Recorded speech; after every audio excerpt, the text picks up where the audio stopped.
Guys, ang sarap ng paksiw na isda. Ayan o, galunggong, tapos meron ding, ayan, tamarong. Ang sarap niyan guys. Ayan, ito ang aking ulam ngayon. Ayan, ang sarap niya guys. Ayan, kain tayo.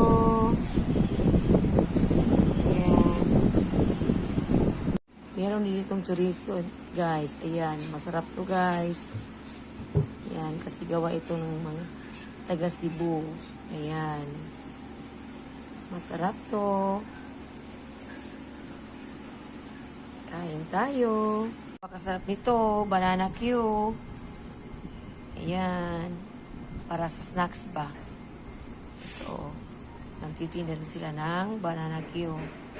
Ayan, bumili lang ako ng food guys kasi hindi ako magluto dito sa bundok. Ayan. Sarap nito.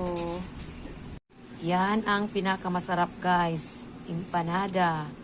Ayan, mura lang ang ano na dito guys. Pero maraming laman yan sa loob. Ang sarap-sarap niyan. Ayan. Ayan, ang sarap nito guys. Ayan. Ito lang muna ngayon guys ang aking kakainin, ayan. Kasi mamaya lang ako hapon kakain ng rice. Ayan, ito lang muna sa ngayon. Ayan guys, thank you for watching. Bye-bye.